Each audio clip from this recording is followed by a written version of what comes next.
Mungkin saat ini masih banyak kaum muslimin yang memandang Rasulullah SAW hanya dari satu perspektif saja, yaitu beliau seorang nabi dan rasul.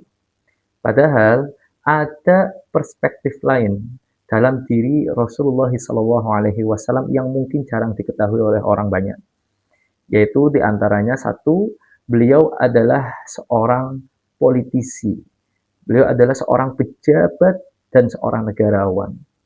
Hal ini dibuktikan oleh kemampuan beliau dalam mengkonsolidasikan masyarakat atau penduduk, yaitu penduduk Madinah atau Yathrib pada saat itu, melalui Bai'ah Aqabah Sughra, melalui Bai'ah Aqabah Kubra, sehingga beliau memperoleh dukungan yang besar oleh penduduk Yathrib, oleh suku-suku. Di antaranya adalah suku Aus dan suku Khazraj.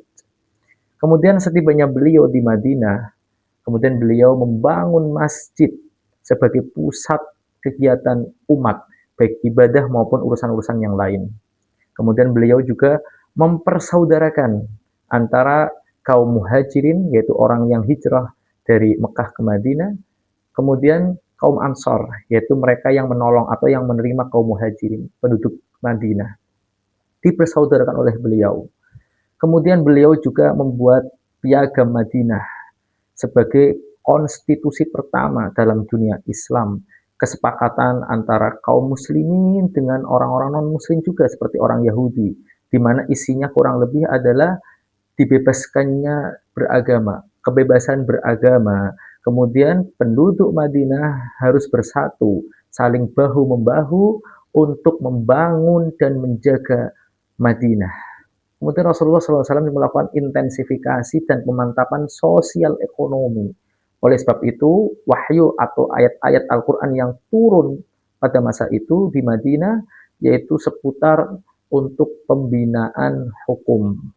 Di antaranya seperti masalah syura dalam politik, kemudian persamaan derajat manusia yang membedakan hanyalah takwa, kemudian diperintahkannya zakat sebagai pemerataan ekonomi di samping ditegaskannya keharaman riba, kemudian juga diberlakukannya razia terhadap kabilah perniagaan Quraisy di jalur perdagangan menuju pasar-pasar wilayah utara. Nah, dalam periode ini atau periode Madinah ini, Rasulullah itu benar-benar membina masyarakat yang kondusif, sehingga di bawah kepemimpinan Rasulullah Shallallahu Alaihi Wasallam, Madinah menjadi wilayah yang diperhitungkan. Sebagai panglima perang pun, Rasulullah Shallallahu Alaihi Wasallam juga sudah teruji, baik yang tergolong ghazwah maupun syariah. Dan puncaknya adalah peristiwa Fathu Makkah atau penaklukan Mekah yang dilakukan oleh beliau dengan 10.000 pasukan tanpa pertumpahan darah. Kemudian Rasulullah SAW juga mengirim surat-surat kepada raja-raja di belahan wilayah yang lain sebagai langkah politik berani beliau. Luar biasa. Rasulullah SAW sang presiden Madinah.